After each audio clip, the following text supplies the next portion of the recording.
Yeah, thanks for having me. You've seen some of those clips, states, having problems of containing, insecurity.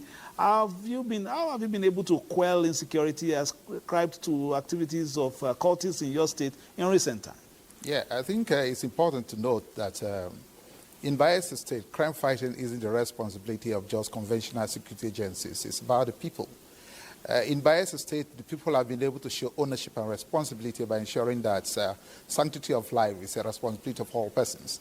It's on the strength of that the governor of the state has made the right investments, ensuring that we provide all that is required by conventional security agencies to drive their processes with less and less kinetic arrangement, and of course, bringing within critical stakeholders to ensure that we continue to engage, we continue to identify areas of deficits, and we address them as quickly as possible. And that's why when overnight the story came that there was an upsurge of some levels of cultism in mostly Yenegua, the capital city of Bayelsa State, the governor called for critical stakeholders, all persons irrespective of party leanings attended, and a very resounding decision was taken.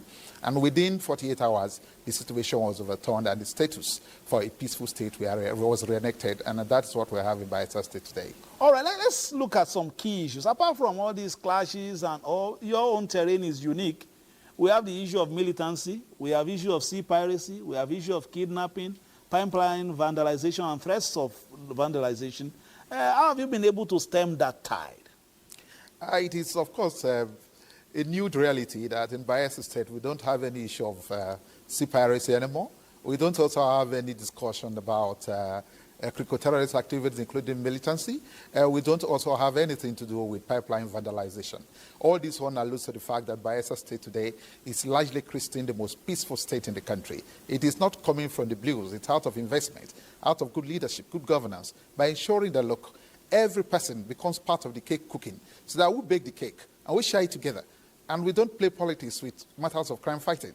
In Bayelsa State, crime fighting is a responsibility of the government, the people, critical stakeholders. It does not matter whether you're a Bayelsa. In as much as you're in the state, you have a stake in the state because your life must matter. And that's why when people talk about what is happening in XYZ states, matters of taking lives and then assaying, etc., in Bayelsa State, it's always a one-sided story. The story of peace and tranquility, that is what we're sustaining. Let me ask you, this question. Where are those boys, who are used to threaten, and where are they now? Along the line of policy direction, it has been strategic. The governor resolved that, look, one, let us ensure that all minds, young folks in Bayelsa State are engaged. And that's why we continue to build capacity building for our folks. I will also ensure that we don't just build capacity. We provide the resources that will drive the process for them to become young entrepreneurs. And when we do that, we also bring in experts from multinational organizations, the banking industry, for them to come and do a thorough monitor and evaluation to continue to school these young folks. And I can tell you, as we're building the schools and we're training these young folks in vocational training, we're also going further to ensure that we create the space so that issues of unemployment are tackled with. Just a moment ago, not a few months back, we talked about the total blackout of Bayelsa State. As it stands today, we are assuring all persons in this country that come December this year, Bayelsa State is going to have uninterrupted power supply. Why? Because to be able to build capacity in our young folks, we are building critical infrastructure. But one thing is missing. For us to industrialize the state and build young entrepreneurs, there must be power stability. And so we've been able to bring in 2 power turbines in Bayelsa State, and those turbines are at the verge of being installed. We'll go to the issue of your part. We still have Donna Abednego from Bayelsa State right here, and we're trying to lean on the experiences of that state in terms of tackling security issues, especially based on the peculiar, history of the state and where it is right now. Before you go to infrastructure development, I wanted to just pick on a word or two, because we understand that there were some royal fathers that were sanctioned or at least warned because of the perceived or alleged participation in some cultist activities by their wards or children. Has that been a deterrent in terms of upsurge of crime and criminality? Yeah, of a truth, I can say for free that if you truly want to fight crime at the level of a state governor, then there must be zero tolerance in all facets. You must try as much as possible not to play politics with matters of security. That is what we have in Bayelsa State under the leadership of Governor Douye. It is true that XYZ person, not just the monarch per se, XYZ persons who got incriminated in the course of activities of resurgence of cultism. They were arrested. Of course, the law is taking full breath. And what we try as much as possible not to do in Bayelsa State is to politicize anything. Everything must be done in accordance with law and order, because this government is a government that adheres to the principles of law and order. And that is why we keep telling our young folks, the government has made all provisions for you. Just tap into what you want to do. There's a flurry of activities taking place in terms of development and capacity building. What is your interest? It's education. The government is building the schools, and of course education, especially primary and secondary, is free. And what we have at a subsidized level is university or tertiary education. We have also come to realize, in order to take away folks from matters of insecurity, to make sure that we have technical colleges in all the local governments of the state, so that they will be given vocational training. We are intending to have a new middle class in Bayelsa State, where younger entrepreneurs will be built. And that's why I was saying the other time that, look, we can't achieve all of that except with strength of one sector.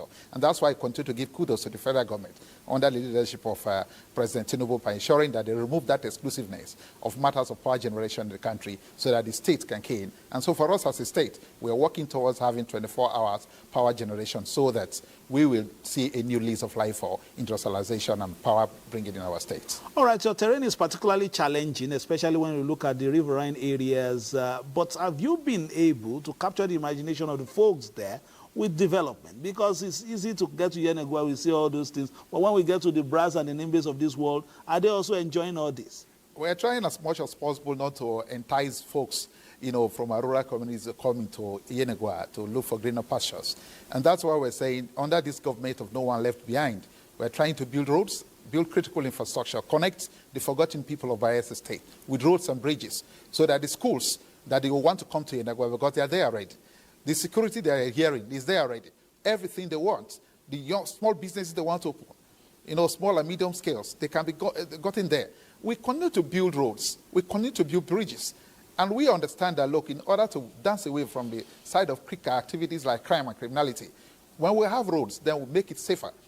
As a government, we have not looked back. We're investing seriously on big-ticket projects. What is the response of the boys, when you know what I mean, in terms of some of these initiatives? Do they want, their own share directly, or are they believing issues of infrastructure to change, the face of their communities? The era of wanting a free gift in Bayelsa State is over. This is the era of every young person saying he wants to acquire the best of education, he wants to acquire the best of skill, he wants to become a young entrepreneur. And that's why the government of Douye in Bayelsa State has been very focused and strategic in ensuring that they bring in experts, critical partners in capacity building young folks. And I can tell you, there isn't a household in Bayelsa State that you say people are sitting back with nothing to do. Whether you're done with university or you're just done with secondary education, there are opportunities every day, and month after month we turn out thousands of young folks, and the government has not looked back in terms of youth capacity building to ensure that we strategically place our young men. And that is why crime rate in Bayelsa State is at a near zero.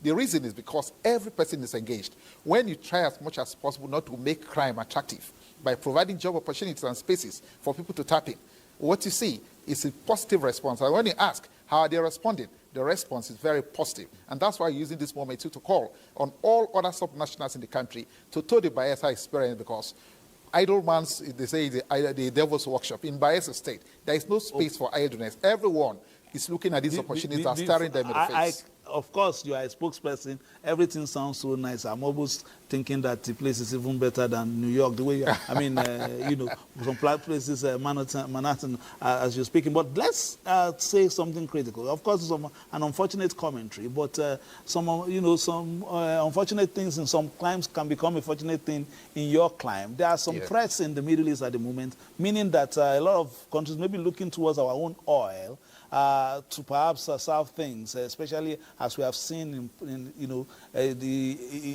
the past when there's a threat to that region. The countries, oil-producing countries like Nigeria, will become the beautiful bride. I hope our pipelines are safe. Yeah, a few months back, I think precisely Mr. President did tell the country that he's targeting to have a minimum of 2 million barrels per day. It is a truism after all that much of Nigeria's wealth in terms of crude is in Bayelsa State. And we have decided to key into that, because when we have much money to drive this critical infrastructural development for our people, that is bringing prosperity to bear.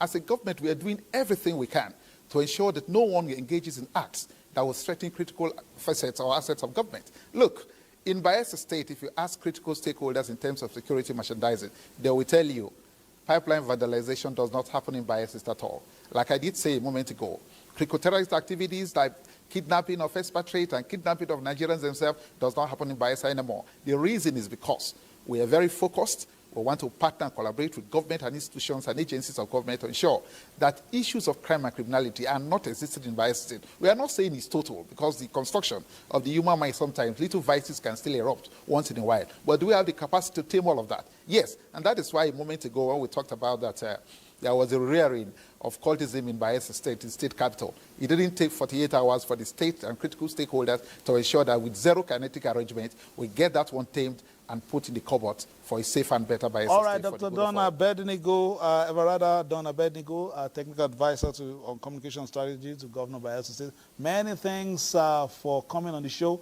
I will hope that will still be this, the situation where we'll call on you again to see the station report, and of course that we continue to enjoy, your state continues to enjoy good governance, as you have alluded to in this interview. That has been political update for today. Hopefully we'll come to just one of these days to take edible worm and all other things.